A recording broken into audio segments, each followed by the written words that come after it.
Very good morning, students. Welcome to the e-learning program of Modern English School, Nevada. I am Rajaranjan. Today, we will summarize or we will study the different types of plant tissue. In last video, we have discussed about the basic concept of plant tissue, and we have learned that most of the plant cells in plant tissue are dead and some are living. तो वहीं से हम लोग start करते हैं. तो अगर classify किया जाए प्लांट टिश्यू को, तो सिंपली हम लोग क्लासिफाई कर सकते हैं meristematic tissue and permanent tissue में. यानी कि वैसा से टिश्यू जिसके सेल्स डिवाइड करने का कैपेसिटी रखता are called meristematic tissue, and वैसा टिश्यू जिसके सेल्स डिवाइड करने का कैपेसिटी लूज कर दिया, अब वो डिवाइड नहीं कर सकता, are called permanent tissue. Clear? यानी कि प्लांट में सेल डिवीजन का जोन, सेल डिवीजन का रीजन, सेल डिवीजन का क्षेत्र लिमिटेड है, और जहां कहीं भी सेल डिवीजन हो रहा है वहां पे किस प्रकार के टिश्यू पाए जाएंगे? Meristematic tissue. और जहां पे सेल डिवीजन नहीं हो रहा वो लिविंग और डेड दोनों प्रकार के हो सकते हैं. जहां पे नहीं हो रहा उसको बोलेंगे परमानेंट टिश्यू. मेरिस्टेमेटिक टिश्यू को on the basis of origin, दो प्रकार का हम लोग पढ़े, primary meristematic and secondary meristematic. जो मेरिस्टेमेटिक से डायरेक्टली ओरिजिनेट हुआ हो उसको बोलेंगे प्राइमरी मेरिस्टेमेटिक. यानी कि एक मेरिस्टेमेटिक सेल था, टिश्यू था, ये डिवाइड किया और फिर से वैसे सेल को जन्म दे रहा है जिसमें डिवाइड करने का क्षमता है, ये हो गया प्राइमरी मेरिस्टेमेटिक. सेकेंडरी मेरिस्टेमेटिक कब बोलेंगे? कभी कभार क्या होता है कि ये मेरिस्टेमेटिक टिश्यू परमानेंट में कन्वर्ट हो जाता है, फिर वो परमानेंट दोबारा मेरिस्टेमेटिक में कन्वर्ट होता है, and that meristematic is called secondary meristematic tissue. Clear? यानी कि मेरिस्टेमेटिक परमानेंट में, परमानेंट मेरिस्टेमेटिक में, और वो मेरिस्टेमेटिक फिर से परमानेंट में कन्वर्ट हो सकता है. तो यहां पे प्रोसेस हो रहा है मेरिस्टेमेटिक से परमानेंट में कन्वर्ट होने का.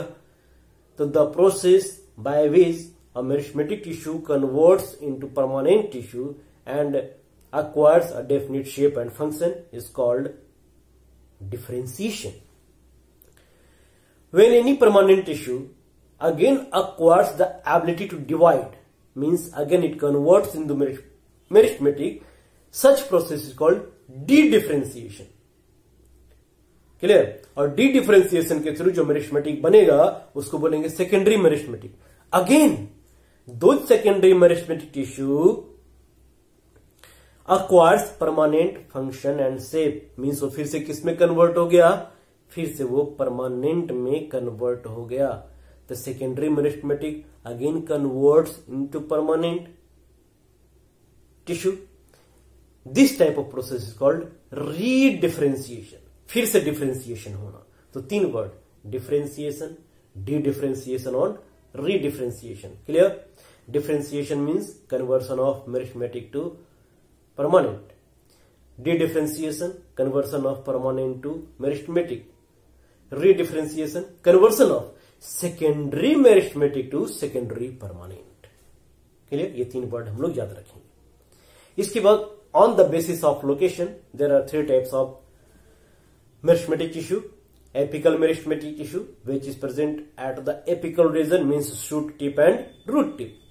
जब यहां पे डिवीजन होगा तो ऑब्वियस है कि प्लांट के हाइट में, प्लांट के लेंथ में ग्रोथ होगा. तो it causes growth in their height. Second one is lateral meristematic tissue which is present around their central axis. अगर सेंट्रल एक्सिस के अराउंड सेल प्रेजेंट हो, मेरिस्टेमेटिक सेल प्रेजेंट हो और उसमें डिवाइड हो रहा हो तो इसको इस प्रकार से बढ़ाएगा. Means it increases the girth और width of the plant. Plant मोटा भी होना चाहिए, खाली लंबा होने से नहीं होगा ना. तो लंबा होने के लिए चाहिए एपिकल मेरिस्टेमेटिक टिश्यू, मोटा होने के लिए चाहिए लैटरल मेरिस्टेमेटिक टिश्यू. एक तीसरे प्रकार का भी है, इंटर कैलरी मेरिस्टेमेटिक टिश्यू. ठीक है? प्लांट सिर्फ लंबा और मोटा ही नहीं होता, प्लांट में ब्रांचिंग भी होते हैं, नए लीफ निकलते हैं.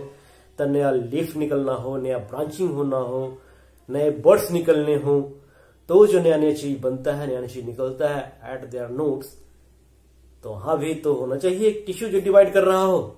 तो such type of meristematic tissue is termed as intercalary meristematic tissue, और इसका function it gives rise to new branches, some branches, leaves, buds, fruits, it is clear. तो ये हो गया मेरिस्टेमेटिक टिश्यू का बात। अब आते हैं परमानेंट टिश्यू में। परमानेंट टिश्यू को दो प्रकार में बांट दिए हम लोग, simple permanent and compound permanent. The word simple in context to tissue we use to define the type of tissue which are made up of single type of cell, यानी कि एक ही प्रकार के सेल का बना हुआ कोई टिश्यू हो तो उसको बोलेंगे सिंपल टिश्यू, और एक से अधिक प्रकार के सेल का बना हुआ टिश्यू हो तो उसको बोलते हैं कॉम्प्लेक्स या कंपाउंड टिश्यू। क्लियर। तो सिंपल परमानेंट में तीन प्रकार का, पैरेन्काइमा, कॉलेनकाइमा और स्क्लेरेनकाइमा, तीन प्रकार का हम लोग पढ़ते हैं। क्लियर। इन तीनों को थोड़ा थोड़ा समझ लेते हैं हम लोग। पैरेन्काइमा क्या होता है? तो पैरेन्काइमा चाहे जहां कहीं भी पाया जाए, दे आर ऑलवेज लिविंग। ठीक है। इसके सेल वॉल ज्यादा थिक नहीं होते, थिन सेल वॉल इसके अराउंड पाया जाता है। सेल वॉल थिन होता है, इसमें फूड पाए जाते हैं, इट स्टोर्स द फूड। ये लिविंग होता है, it helps in conduction of food. Clear. ये सब पैरेन्काइमा के बारे में हो गया। पैरेन्काइमा सॉफ्ट टिश्यू होता है, मुलायम होता है, तो जहां जहां प्लांट का सॉफ्ट पार्ट पाया जा रहा हो, सॉफ्ट पार्ट आपको दिख रहा हो, means that contain parenchyma, parenchymatous tissue. Sclerenchyma की अगर बात किया है तो पैरेन्काइमा में थोड़ा सा मॉडिफिकेशन हो गया तो बन जाता है स्क्लेरेनकाइमा। क्या मॉडिफिकेशन है? तो इसके कॉर्नर्स पे, सपोज ये पैरेन्काइमेटस टिश्यू है, इसके कॉर्नर्स पे, कॉर्नर्स के पास अगर सेल वॉल थिक हो जाए और इस रीजन में थिन ही रहे, सिर्फ कॉर्नर पे थिक होने का है, यहाँ पे थिन ही रहे, तब इस प्रकार से बोलेंगे इसको कॉलेनकाइमा। अब कॉर्नर पे थिक हो गया, बीच में थिन है, तो इसके कारण क्या होता है कि उसके सेल में, और एक सेल में आ रहा है तो उसी प्रकार का टिश्यू बना हुआ है, तो उस पूरे टिश्यू में आ जाएगा लचीलापन। तो अगर प्लांट में लचीलापन है, फ्लेक्सिबिलिटी है, तो वो किसके कारण? तो वो है कॉलेनकाइमा के कारण। तो प्लांट का जो पार्ट आपको फ्लेक्सिबल दिख रहा हो, means that mostly contain collenchyma. Parenchyma में एक दो पॉइंट और बीच में छूट गया था। Some parenchymatous tissue contain air sacs, बीच बीच में एयर पाए जाते हैं, और air containing parenchyma is known as aerenchyma. Some parenchymatous tissue contains chlorophyll, अगर क्लोरोफिल पाया जा रहा है पैरेन्काइमा में तो उसको बोलेंगे क्लोरेनकाइमा। तो पैरेन्काइमा में दो और वर्ड हम लोग समझे, aerenchyma and chlorenchyma. Aerenchyma means the parenchymatous cells या parenchymatous tissue which contain airs. Chlorenchyma means the parenchymatous tissue which contain chloroplast or chlorophyll. Got it? अब आते हैं स्क्लेरेनकाइमा। अभी तक हम लोग क्या समझे कि कॉर्नर पे हुआ था क्लोरेनकाइमा में, अगर पूरे के पूरे यहां से लेके यहां तक समूचा का समूचा सेल वॉल थिक हो जाए और इसके ऊपर डिपोजिशन हो जाए एक काफी हार्ड और इम्परमेबल मटेरियल का, जिसको बोलते हैं लिग्निन, तो चारों तरफ से इसके ऊपर क्या लग गया? अब लिग्निन लग गया। लिग्निन वाटर इम्परमेबल होता है, ठीक है, मोस्टली इम्परमेबल होता है वो। अगर वो इम्परमेबल है मीन्स अब सेल के अंदर ना कुछ जाएगा ना सेल से कुछ बाहर आएगा। अब कुछ आना जाना बंद हो गया, ट्रांस एक्सचेंज बंद हो गया, तो सेल बिकेम डेड। ठीक है, तो वैसे सेल को बोलते हैं lignified cell and they are termed as sclerenchyma. अगर डेड सेल हो गया, लिग्निफाइड सेल हो गया है, तो उसका कुछ बिगड़ने वाला भी नहीं है। ठीक है, वो वैसे ही पड़ा हुआ रहेगा। क्लियर? तो that provides mechanical support, protection. तो जो भी स्ट्रक्चर प्लांट में दिख रहा हो, जो कि प्लांट के किसी पार्ट को प्रोटेक्ट कर रहा हो, किसी प्रकार का फाइबर आपको प्लांट में दिखे, किसी प्रकार का स्ट्रक्चर, प्रोटेक्टिव स्ट्रक्चर आपको दिखे, जैसे अगर बात करते हैं मूंगफली का तो उसके ऊपर जो हार्ड कवरिंग है, नारियल का तो नारियल के ऊपर जो हस्क है, फाइबर है, उसका जो कवच है, these all are made up of sclerenchyma. साग खाते हैं हम लोग, तो साग के बीच में रेशा दिखता है, ठीक है। तो जहां कहीं भी फाइबर, जहां कहीं भी रेशे दिखे, आपको जूट का रेशा दिखता है, नारियल का रेशा दिखता है, किसी प्रकार का रेशा दिखे, फाइबर दिखे, या फिर हार्ड प्रोटेक्टिव कवरिंग दिखे, that is made up of sclerenchyma. ये हो गया सिंपल परमानेंट का बात। अब आते हैं कॉम्प्लेक्स परमानेंट। कॉम्प्लेक्स परमानेंट को हम लोग कॉम्प्लेक्स वैस्कुलर टिश्यू भी नाम दिए हैं इसमें। तो कॉम्प्लेक्स वैस्कुलर टिश्यू दो हैं, जाइलम एंड फ्लोएम। क्यों बोलते हैं इसको complex vascular tissue? Vascular tissue का मतलब ही होता है वैसा टिश्यू जो कंडक्शन का काम करे, और कॉम्प्लेक्स इसलिए क्योंकि ये एक से अधिक प्रकार के सेल्स का बना हुआ है। तो जाइलम हो या फ्लोएम हो, दोनों 4 डिफरेंट प्रकार के सेल्स से बने हुए हैं, इसलिए कॉम्प्लेक्स हो गए। And since it helps to conduct different material, so they are the complex vascular tissues. Clear? Xylem और फ्लोएम का डिफरेंस भी पूछा जाता है, तो हम लोग कंपेरेटिव स्टडी कर लेते हैं जाइलम का और फ्लोएम का। एट फर्स्ट उसके कंपोनेंट्स का बात करते हैं, तो जाइलम भी 4 डिफरेंट सेल्स का बना और फ्लोएम भी 4 डिफरेंट सेल्स का बना। तो चारों का नाम हम लोग ले लेते हैं। जाइलम में है vessels, tracheids, xylem fibre, xylem parenchyma. Clear? इनमें से अभी हम लोग बात किए थे कि पैरेन्काइमा चाहे जहां कहीं भी हो, क्या होगा वो? लिविंग। तो ये हो गया लिविंग। एक जाइलम फाइबर का बात की, कुछ देर पहले ही बताए थे फाइबर क्या होता है, तो डेड। क्लियर? वेसल्स, ट्रैकिड्स, ये सभी यानी कि ये 3 होते हैं डेड और एक होता है लिविंग। तो जाइलम में कितने डेड सेल हो गए? Out of 4, 3 types of cells are dead and only 1 is living. Phloem का बात करते हैं हम लोग। फ्लोएम भी 4 प्रकार के सेल्स का बना हुआ, sieve tube, companion cell, phloem parenchyma and phloem fibre. फिर से फाइबर वर्ड आया, फाइबर जहां कहीं भी रहेगा क्या होगा? वो डेड होगा। तो यहां पे एक डेड निकल गया और ये तीनों होते हैं लिविंग।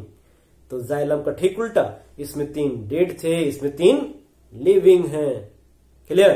तो ये हो गया बेसिक फर्क जाइलम और फ्लोएम का। अब उसके फंक्शंस का बात करते हैं। तो जाइलम क्या करता है? तो xylem conducts water, phloem conducts food. Water is conducted from root to leaves, यानी कि सिर्फ नीचे से ऊपर की ओर, only upward movement occurs in xylem. Phloem movement occurs in all directions, चूंकि फूड बनता है लीफ में और उस फूड को डिफरेंट पार्ट्स ऑफ बॉडी में लेकर के जाने का। क्लियर? तो इस फ्लोएम में क्या होगा? In all direction, movement occurs in all directions. ये हो गया जाइलम और फ्लोएम का डिफरेंस। इसमें से कंपोनेंट्स को हम लोग याद रखेंगे ऑलवेज। क्लियर? वहीं से बेसिक सवाल पूछे जाते हैं। जाइलम में पैसिव ट्रांसपोर्टेशन होता है और फ्लोएम में एक्टिव ट्रांसपोर्टेशन होता है। पैसिव कहने का मतलब एनर्जी इंडिपेंडेंट, मतलब एनर्जी खर्च करना नहीं पड़ता। फ्लोएम में एनर्जी डिपेंडेंट होता है, मीन्स एनर्जी खर्च करना पड़ता है, और वो एनर्जी होता है एटीपी के रूप में। तो फ्लोएम में ट्रांसपोर्टेशन होना हो तो एनर्जी खर्च करके, यानी कि एक्टिव ट्रांसपोर्टेशन, और जाइलम में ट्रांसपोर्टेशन ऑफ वाटर मिनरल करना हो तो वहां पे होता है पैसिव, यानी कि without expenditure of any type of ATP, any energy. ये हो गया जाइलम और फ्लोएम का डिफरेंस। क्लियर? कुछ स्पेशलाइज्ड सेल या टिश्यूज भी पाए जाते हैं जो कि हेल्प करते हैं कुछ सेक्रेट करने में। तो जैसे कि लैटेक्स सेक्रेट होता है, अगर किसी लीफ को आप लोग ब्रेक करें तो वहां से देखते हैं दूध जैसा कुछ निकलता है, तो बोलेंगे उसको लैटेसिफेरस टिश्यूज। वो स्पेशल टाइप के टिश्यूज हैं, उतना डिटेल में हम लोग को नहीं जानेगा। तो चलिए, ये समरी हमारा खत्म हुआ प्लांट टिश्यूज को लेकर के। अगले वीडियो में हम लोग बात करेंगे एनिमल टिश्यू का, और हम लोग स्टार्ट करेंगे animal tissue. So take care, see you again.